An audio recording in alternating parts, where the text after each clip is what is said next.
All right. Hey everybody, how you doing? This is SIXX from Blues Against Hunger Society, and we have a real treat today. We're a Toronto-based international recording artist, blues guitarist, songwriter, singer, great singer, by the way, I might add, great guitar player, and a producer, and a three-time Maple Blues Award nominee. So welcome to the show. Thank you so much for joining us today. We are with Chris Antonik, and I understand you're in Toronto right now and it's raining.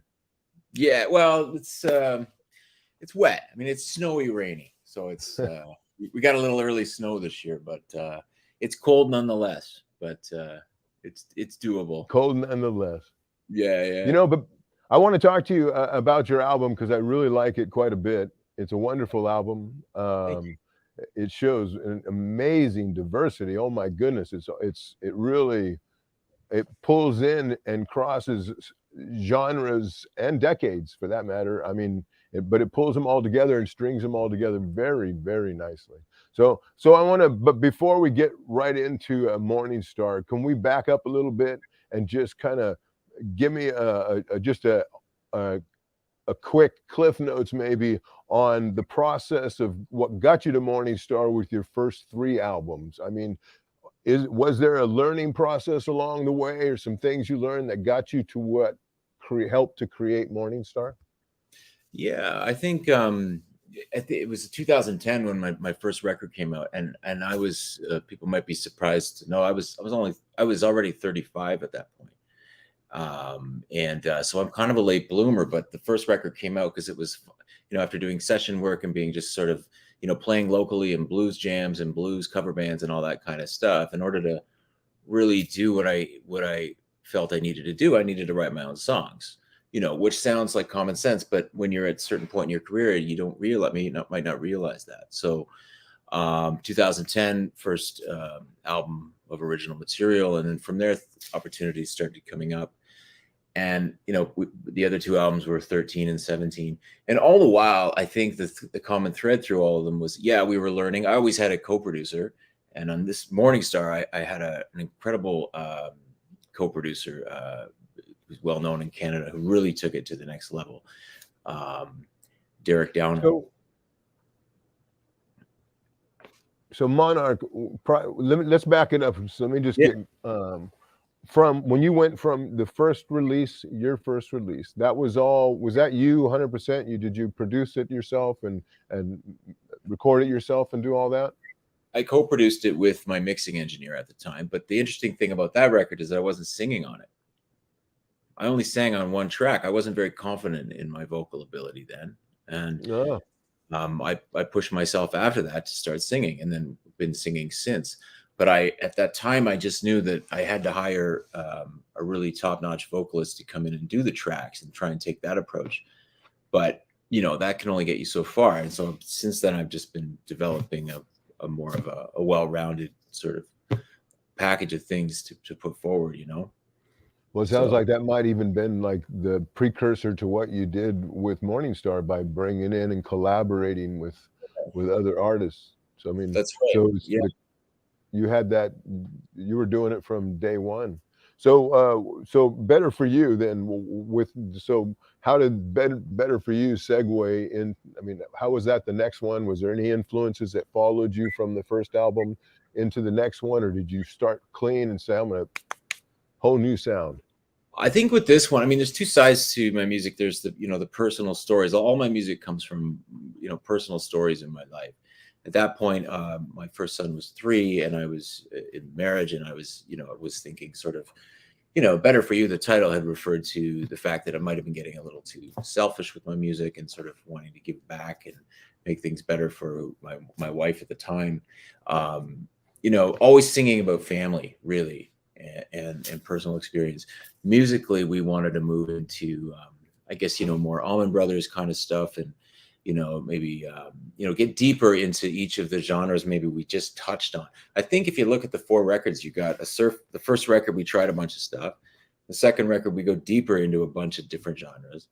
The third record, you go even deeper to a bunch of genres. And this one, I don't know how the hell it happened, but we went really deep into even more genres. So I don't know. I don't know why it's come out. I think I just love music. I don't know. I just like to do all this stuff, and I would get very I don't want to say bored, but I'm not just going to do blues and just do sort of 12 bar blues at that. Blues is the basis for me, and it's my root and I love it. But I always like to Oh, try it at least. gives you so much. I mean, it gives you that strong foundation from Yeah, which to go in any direction you wish. that's And, right. and you did, and you did in so many. And that was taking place. That was the recording of that was taking place pre-COVID or during COVID. So, I mean, if you want to go, I can go back I can get to the Monarch bit. Monarch came out in 2017, and that was sort of chronicled a divorce that I had gone through in that period of my life, very tough period. And from 17, between 17 and when we started Morningstar, just before the pandemic, there was all sorts of, personal transformations I was going through, and just, all these things were going on in my life. I had quit alcohol. I've been sober now for 4 years. All sorts of really positive changes and life experiences. And I was all ready to go in the summer of 2020 with Morningstar, and then the pandemic hit.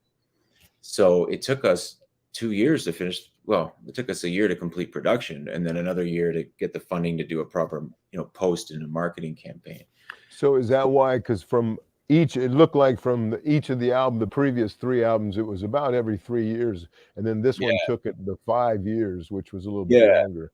But yeah. I mean, would you say that because of that, there had to be a lot of collaboration taking place with the musicians that you worked with across great distances? So you guys you're not in the same studio for that period. So we were how did that affect the music, or how did that affect the creativity of yeah. Morningstar being away from your artists? It's interesting because the content of the tunes, the songs were all written before COVID hit. We had them all down, and we were in pre-production. I had all the stories down, how they were going to end up sounding. And right before the pandemic, Derek Downham and I got together, and he had this incredible idea for where to take these things.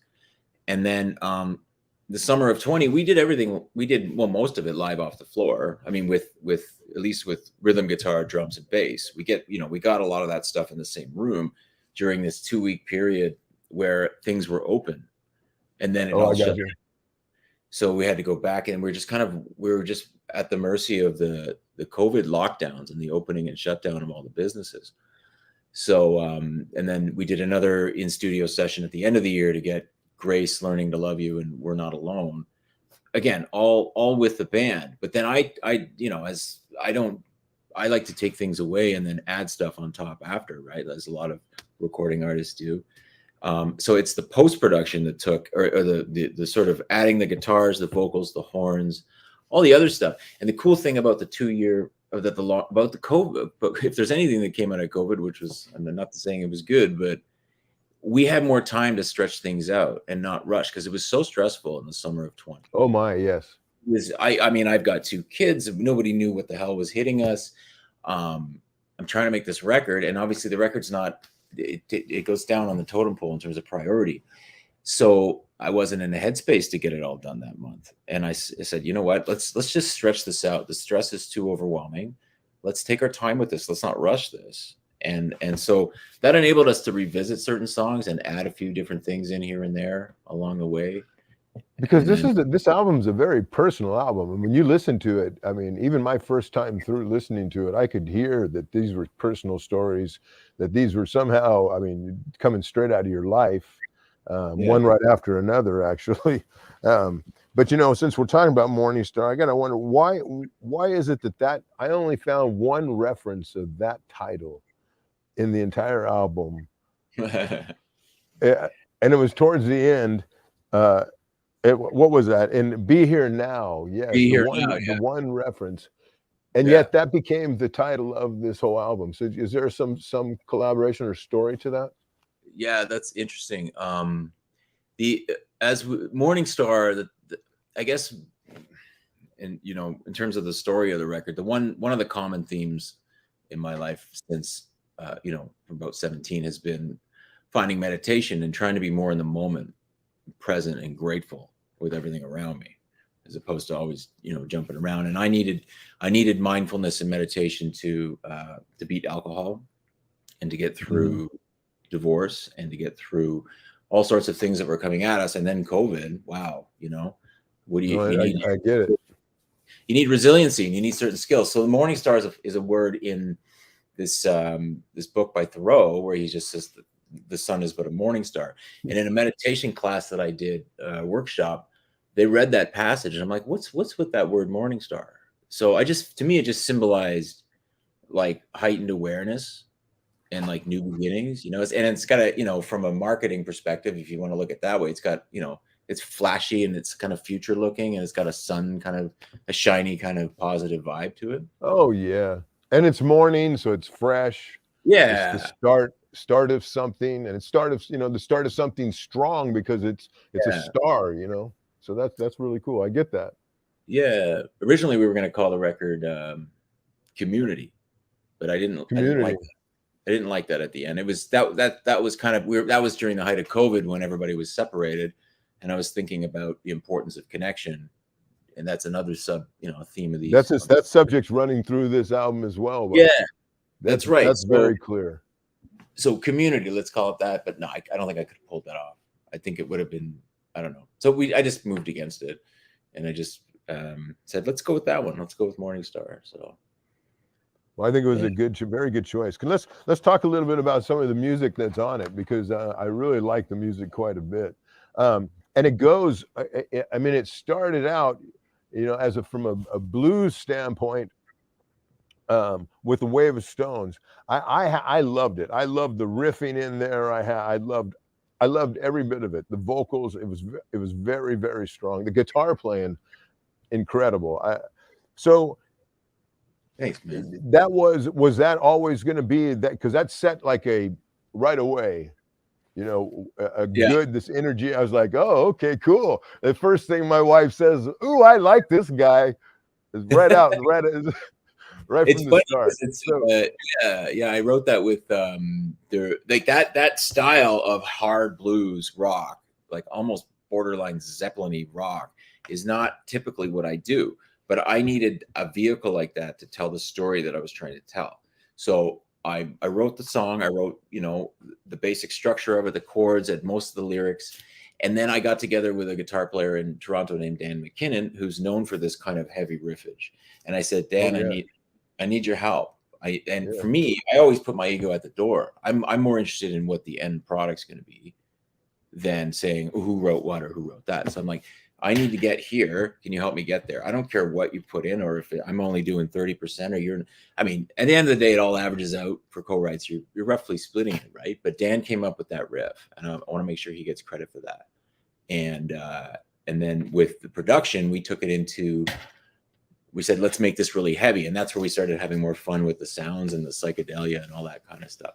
But story-wise, it's that represents sort of the ground zero of an event in my life that happened, and it was a certain breakup that happened, and a lot of things changed from that moment in my life.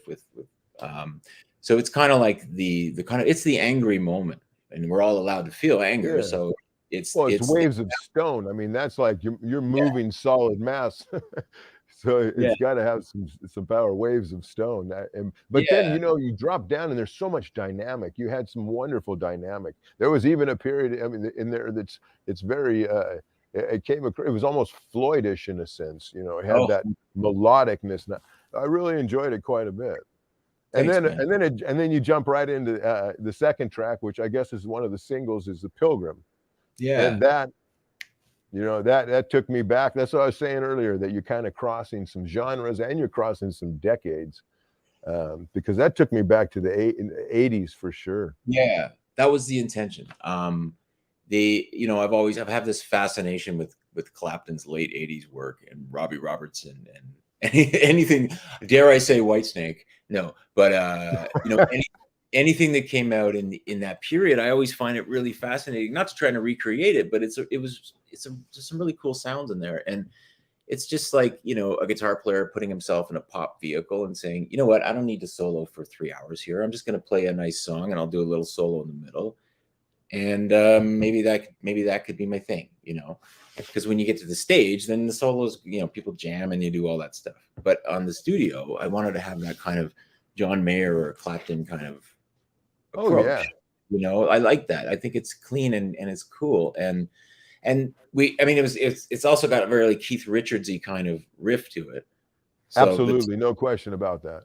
the Even though challenge of that wasn't open tuning at all. It didn't sound like it. no, it wasn't. It wasn't. But it was played on this really great Telecaster that was in the studio we were working on through this really gnarly amp, and it was just like, oh my god! And through mixing, I'm just like, mixing engineer, please brighten that up. Like, just keep going. Like, get exactly how we sounded in the studio, you know. And it was just like that sound that you hear coming out of the speaker on that, like that is the sound coming out of the amp, pretty much, you know. Oh yeah, well you'd get the Clapton from that kind of a clear, almost that sound of a guitar plugged into an amplifier.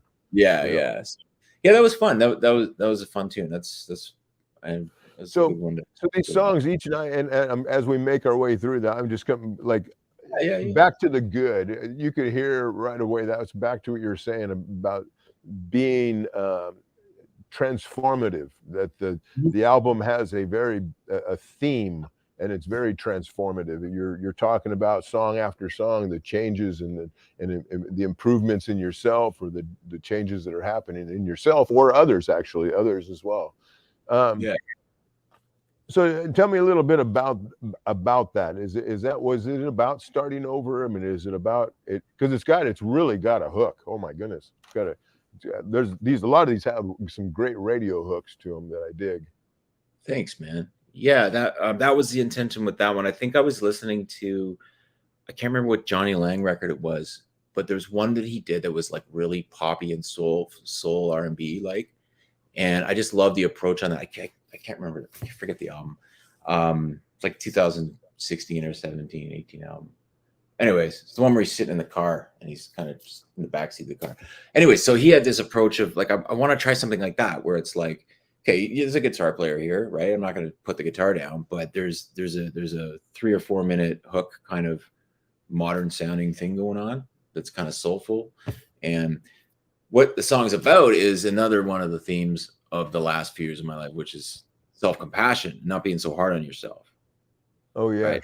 Forgiving yourself. So there's like I had to do a lot of that sort of, you know, just reading about that and learning about that and listening to experts in that area about how important it is to just like forgive yourself. You know, you're not, you know, it's a really powerful. When you even segueing into the following song, trust me, it's sending the same message. Now it's about, you know, having trust in yourself. That's right. That's right. So yeah, that's a big theme of the record, you know, the self, you know, be kinder to yourself, you know, like it's, you know, let it go, exactly. You know. So yeah. So this as you make your way through these, you know, because I got to ask the one question top of my head, was that the greatest of the Americans part 1. I mean, can you tell me who that is? Yeah, I can tell you exactly. I was like, I talked to for the U.S. publicity team that we used in Nashville. I asked them. I said, "Is this going to be an issue? I'm not an American. Is this like, if this is not what it sounds like?" And I love the opportunity to explain it. Essentially, that line, "the greatest of the Americans," is something that T.S. Eliot once called Walt Whitman. That's it. I was reading a Walt Whitman book, the biography on him, and in the foreword it says T.S. Eliot once called him the greatest of the Americans, and that's why I used that title.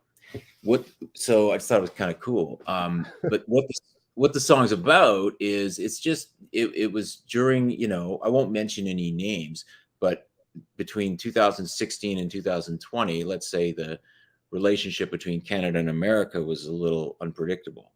Right? Oh yeah. Right. So you notice I didn't mention anyone's names there. In terms of, you know, how, you know, it wasn't on a political song. It's just an observation. I was feeling sad. I'm like, man, what's going on? Like, Canada and America used to be best friends. We're not getting that vibe right now. Not from the American sure comes across, but from absolutely comes across. And it got and my interest immediately. So I stopped. There's no way you can't. As soon as, certainly from an American standpoint, as soon as I saw that, it's like you're listening to it all the way through. You're catching every word. The nuances of it, and it was really a beautiful and two parts at that. So why separate it into two parts? Yeah, it's I guess the main body song is part two. Don't ask. I was just feeling weird that day, but okay. So the song we couched it as like a relationship. So let's say there's like a person in Toronto, and we're very close to Buffalo. So let's say there's someone in Western New York. They have a relationship, and we just looked at their relationship falling apart and used that as an analogy for what was going on. Now things are amazing. Things are much better now, but it was a certain period when the world was getting a bit scary, where we didn't know where we stood. So that's where that's when that was written. But in terms of the parts, in terms of the songs, the second was always the main song. The first one, I was just fooling around in a home studio and recorded some. I had my partner Allison Young lay down some synthesizer. We wrote these chords together, and she recorded this track, and I just started playing over it one night, and I just I wanted something moody, like Mark Knopfler-y. And she's a jazz, isn't she a vocalist, jazz musician? What? Yeah, jazz Right on. saxophone player here. Saxophone, right on. That's awesome. Yeah. Well, that explains some things too in the music. That's really fabulous. That's because which in our home. Is that her singing with you? Oop, did I lose you there, Chris?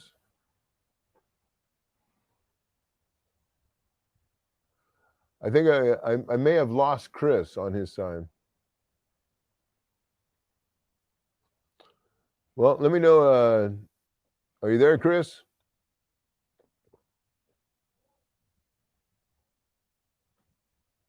All right, let's see if we can get Chris back up on. Yep, we seem to have lost Chris. Well, I'm going to tell you a little bit about this album until we can get Chris back on. I was listening to it, and I got to tell you, starting with I was just mentioning his partner, Allison, the saxophonist, but obviously Allison Young, an amazing singer too, in our home, which is I believe the fourth or the fifth track on the album. Is really quite wonderful. It's the one right before, actually, The Greatest of the Americans Part 1, which is what I was just talking about with him, with Chris right before we got disconnected. But if you continue into this album, which I want to talk to Chris as soon as we can get him back, when you continue back into on this album, the How to Be Alone, I was really intrigued by, because when you first hear it, it's not a sound that you're expecting to hear. It steps out of the blues rock kind of thing. It has the groove without question, but it's electronic and it's synthesized.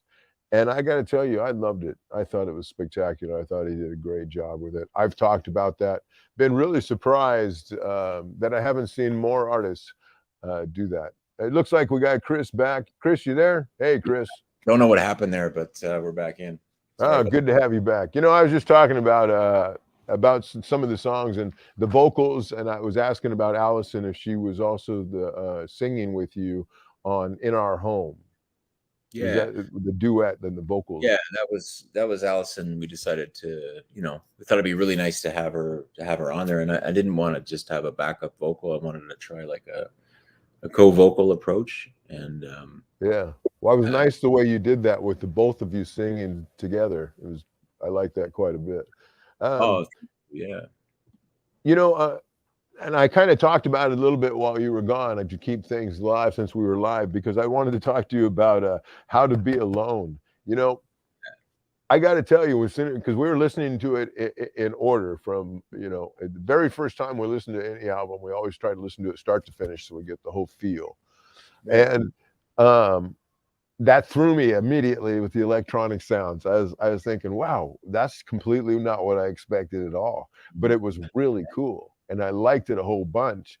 And I'm quite surprised that other artists aren't doing that, because it really, what a great mix. You really knocked that one out of the park. I mean, um, the groove was still there, the guitar was still there, but it was clearly synthesized. The drums, the groove in the back, the keys. It was great, great.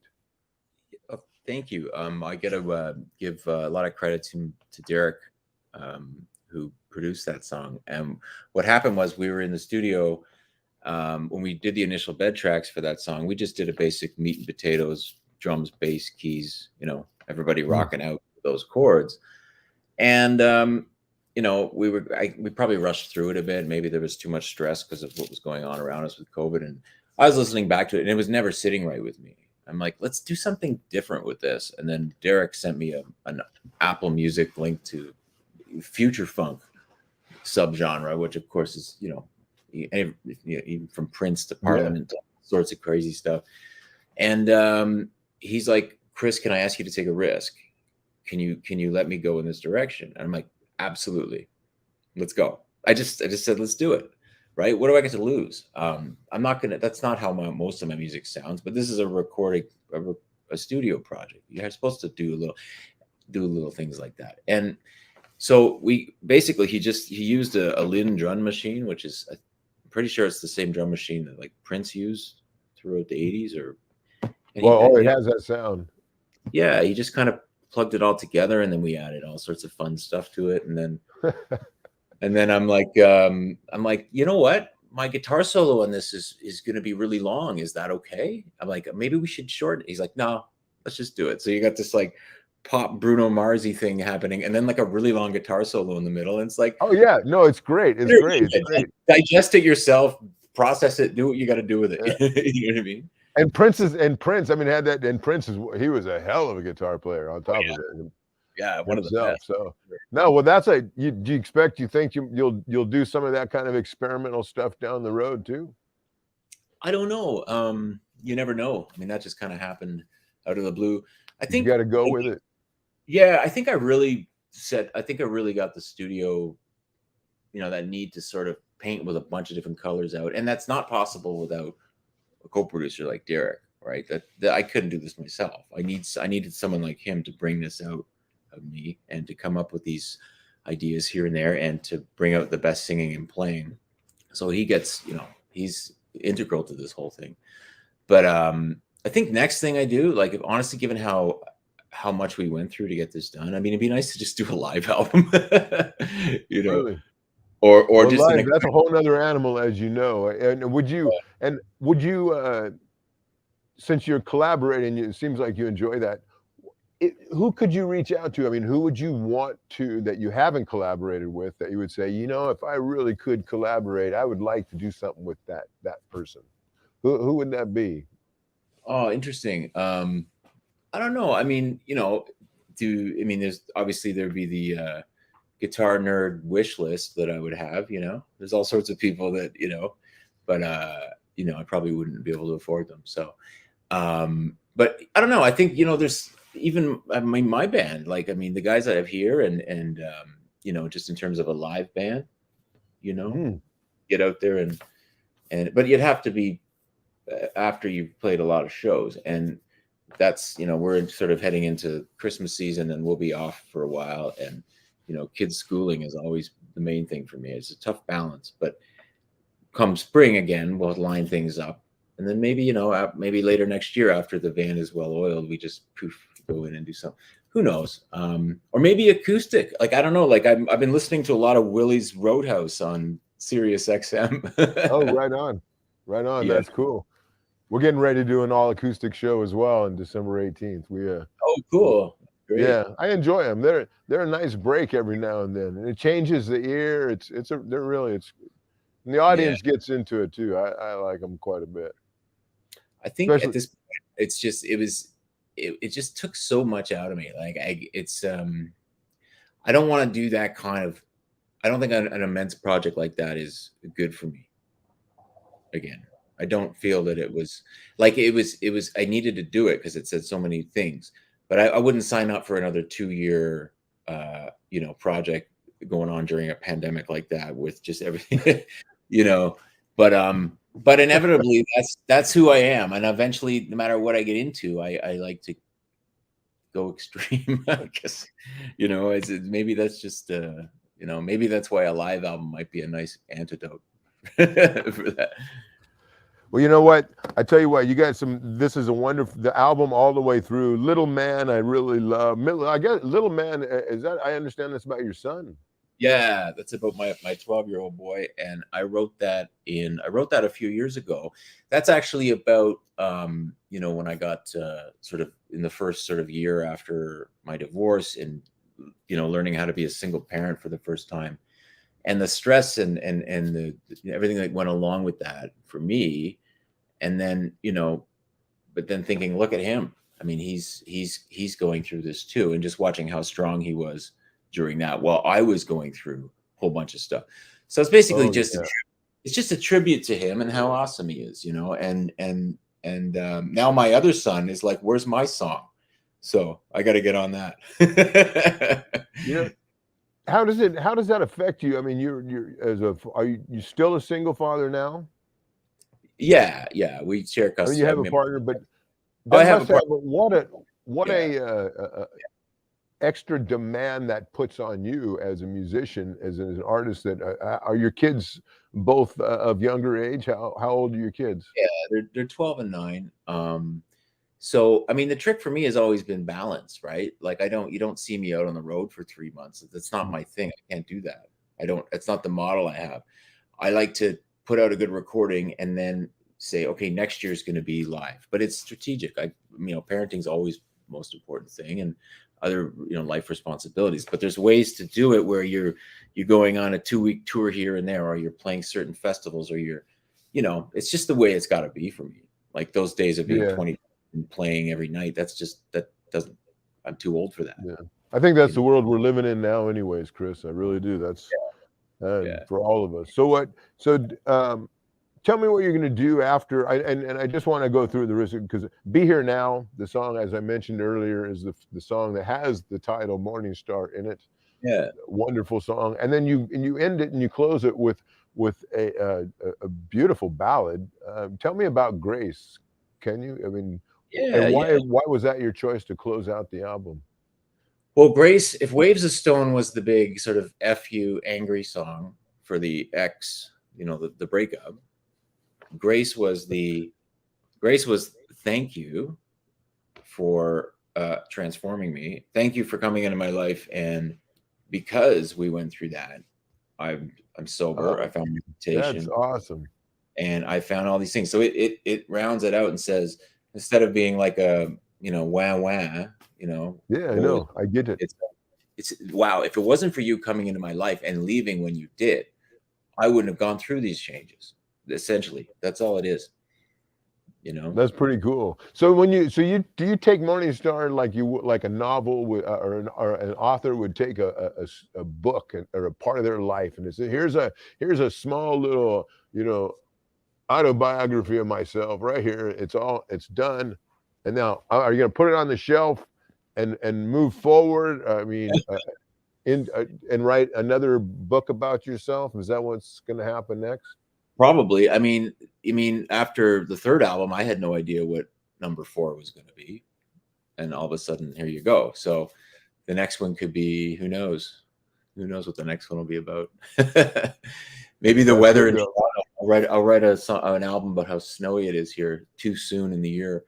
Well, it's pretty obvious that based on this album that you go with what feels good and what sounds good, because the album is spectacular. It goes all over. You got influences. There's shredding guitar. There's melodic, the vocals, I mean, it's just so much in this. There's a lot of depth, and lyrics say so much from start to finish. And now I know it's a full story. I mean, the whole thing is. So I think people really need to check this out. Can I ask you a few questions about yourself and just get to know you a little bit better? Yeah, sure. Okay, I just want to so I have these little, because I made a little list right here to help myself. Yeah. Like First off, because I like to find out about musicians that I enjoy, especially guitarists, because I'm a guitarist, but not a very good one, but I aspire to be. And so, what was that thing that made you want to become a musician? Yeah, it's a $1 million question. I think it was sort of, I mean, I'd always been into music, as you probably hear most musicians say, right? When you ask the question, since I was a little kid. I mean, I was into Kiss when I was in like grade 1, and I was listening to, in the 80s of metal albums, babysitters coming over and bringing me Motley Crue records and stuff like that. My mom sang in a church choir and still does every Sunday. And I think that was also a thing. From always doing air guitar as a kid. And then I took guitar lessons in like maybe in middle school or something, and I hated it. I hated it. I didn't practice. I never took piano. I couldn't stand it. And then I learned enough chords, and then I walked away. And then I think in high school, I started listening to a lot of classic rock, and then I found Neil Young and Santana. And through those two, I'd say Neil Young is the first guitar player that I heard where I said, wait a minute, you can tell a story with the guitar. And So and his soloing, as he's got that unique style. But from there, I started looking around the neck and feeling, hey, you can do stuff here. Wow, that note's related to this. And just that natural thing that guitar players go through when they're finding that, when they're learning about this cool new thing. And then Santana, and then I was like, wait a minute, there's got to be more to this. And then it was Clapton, John Mayall's the Beano album, the Bluesbreaker record with Clapton. That's the oh one where my goodness. I don't know how many hours I spent locked in my room with that crank, just trying to get it. And then from there you go further back, and then it just kind of stemmed from there. But that So would be the sort of how I found guitar, I think. okay, well, as a guitarist, then, what would you say is your greatest strength? What's your greatest strength, as in your personal opinion, your greatest strength as a guitar player? Greatest strength. I think. Wow. I think it is.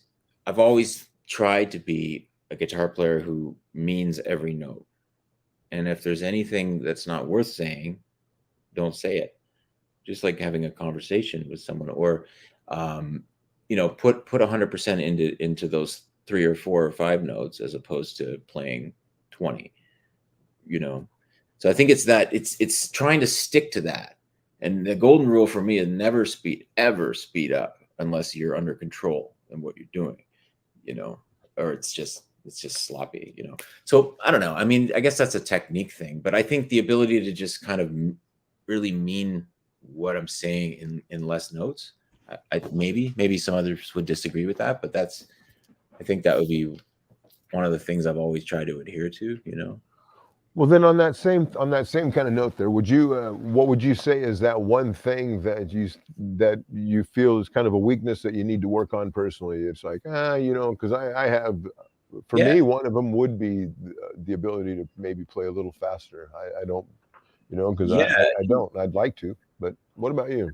I think it's certain aspects of rhythm guitar are always need improvement. That's something that I've really been working on over the last 10 years, is just being a better rhythm player. And so that's something that I'm always identifying, especially when you play with other musicians and you're like, oh, wait a minute, I got to do something here, and you're always learning. So I think that just certain aspects of rhythm guitar playing for me can always be improved on. And of That's course, cool. That's cool. Yeah, and a lot of lead guitars seem to yeah, forget that sometimes. yeah. I mean, there's all sorts of stuff like it.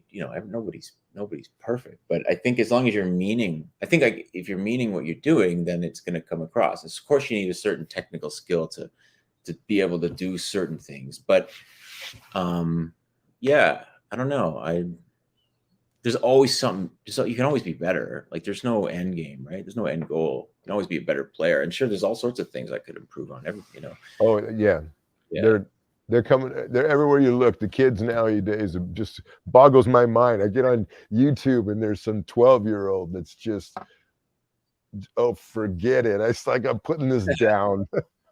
Yeah, yeah. It's incredible. So tell me, right now, what would be maybe the top 3 artists that are on your playlist right now? Right now, top of your head that you've just been listening to a lot. Right now, well, Willie Nelson. Been listening to Willie Nelson today. Buddy Awesome, Guy, Buddy Guy. I'm always awesome. listening to Buddy Guy. And this English folk rock hero that I've just heard about, well, just been learning about, Terry Reid, who apparently turned down the role of Robert Plant in Led Zeppelin back in Oh, the really 60s. well. He's got these incredible songs. He's got like 3 or 4 albums that he put out in the 70s. He's got a few more, but he's a really unique artist. And everybody in the band that we were on the road this summer, we were just listening to him. He's really a great Terry Reid. Check him out. I'm sure I'm you. gonna have to check him out. I like that. That's thank you. Yeah, he's a British. I think he's like the most unknown yet important rock and roll figure. One of them. He's one of those guys. Well, So, that's important. I want to know. I definitely need to know him. Let me yeah, ask you one last silly kind of question, yeah, because I understand, because it sounded silly to me, and it really sounded silly to me, especially because I was looking for the foods out of Toronto, yeah. and the list. When I pulled up the list, I couldn't believe it, because I am currently right now in Baja California, Mexico. That's where I am right now. Man, I wish I And was there. oh, you are welcome anytime, and I'm telling Okay, you, I'll see you there I'm next telling week. you, anytime you want to come down, we will absolutely take care of you. Awesome. But the first thing on the list, which killed me, was it said Baja fish tacos. That someplace in Toronto, they have some of the best Baja fish tacos anywhere. And I thought that was the funniest thing. But, Really? but yeah.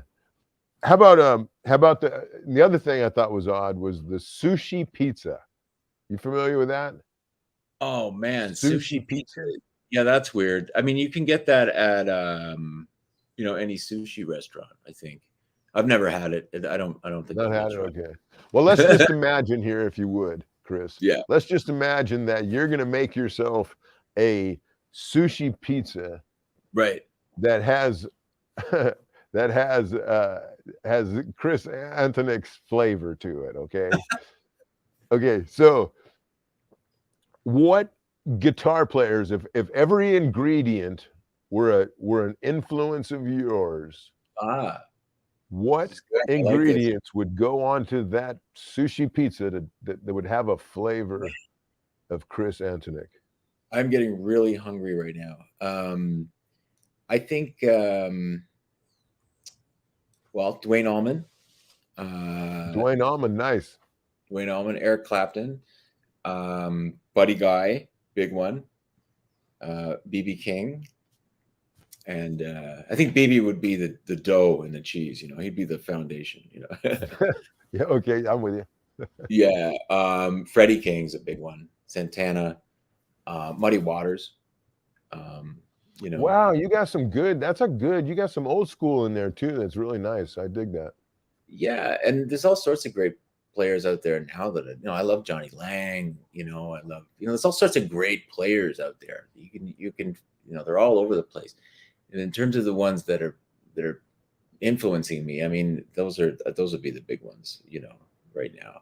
And then there's all sorts of great players in locally here in Toronto that you'll never hear of, but they're just world class, and you learn so much from them, like whether it's on the rhythm side or and like or the listening side or the songwriting side. So, You but know, Canada as yeah, a whole has some great. I mean, your contemporaries and artists. I mean, throughout have some wonderful artists. I remember even way back when I was a young kid listening to a young kid. No, it was maybe 30 years ago or something. Colin James. yeah, Uh, and and even some of the guys now, like Anthony Gomes and some of these yeah, guys. Was it yeah, David Gogo? yeah. Anthony's from he's from close to where I live. He's from close to Toronto, a city closer, I think. Yeah, he's in the States. And Colin James is, big, he was a big pop star here in the 90s, like rock pop star, right? He had a lot of top 40 Oh hits. yeah, And, good. and I mean, great guitar player. I like his style quite a bit. yeah, wonderful. Yeah, a Hey, couple well, of my Chris, I want to thank you, if you don't mind, for joining us today. It was a real pleasure. I hope you stay dry in Toronto. Would you mind saying a few things for us Sure. about like you're watching Blues Against Hunger TV, and Absolutely. then give hunger the blues, because you're aware of what we do, right? Yeah, We I've we fight hunger with food and with blues. We use music to fight hunger. That's our thing. So that's amazing. Wow. and I know I've been reading up on the site, and it's really incredible what you guys are doing. I'm really thrilled to well, do thank this you with. very much. Yeah. Thank, Is there anything I can do other than do that? I mean, is there anything? I mean, do you need me to repost anything or promote or like to help you raise funds or food or anything like that? Or is there anything I can do to help any? I'll tell you what, my producer and my wife is, well, she's gonna. I knew that was gonna happen as soon as you said that. She sticks her head out the window. I will contact him. So Yeah, I mean, maybe I could repost the interview when it's ready, and I could just say, by the way, here's the cause, and look into oh this, yeah. and happy to Well, do that. and we're gonna cut this up into pieces so that we can use it over and over and over again. Yeah. And we promoted too. Google gave us a grant that we use to promote these. We get $10,000 a month out of Google for advertising, and What? we use it to promote these. But Holy. this is all we're allowed to do, so this is what we use it for. So, hopefully it'll That's help. that's amazing. Wow. Yeah. Well, they don't give it to us in money. They just give it to us in advertising trade, Yeah, so to speak. that's great. That's great. And we're very appreciative of it. I'll tell you. Sure. So if you could just introduce yourself, Yep. give a plug for your album, and then just say you're watching Blues Against Hunger. Hey everyone, it's Chris Antonik here, and you're watching Blues Against Hunger, and I'm really thrilled to be here today discussing my new record, Morningstar. Thank you. Well, you're a pro. And then how about just give hunger the blues? Okay. Same thing. Introduce yourself first, of course. Oh, right. Okay. And so it's Blues Against Hunger, right? Blues Against Hunger. On this one, just say give hunger the blues. Okay. Hey everyone, it's Chris Antonik here. Give hunger the blues. Awesome. Well, thank you so much, Chris. Again, thank you very much. We're going to get this out there as soon as it's cut up and released. We're going to tell you about it. And it's been a real pleasure to get to talk to you in person. And I love your album. So thank you. Appreciate it. And keep that creativity going, man. I'm digging that. Really cool. I love the fact that you're not like in a box. You're just like, it sounds cool. I'm going to put my guitar on it, and wow, it really did. It worked. I love it. Man, So I appreciate thank you. Yeah. Oh, stick with us just for a second if you don't mind. Yeah.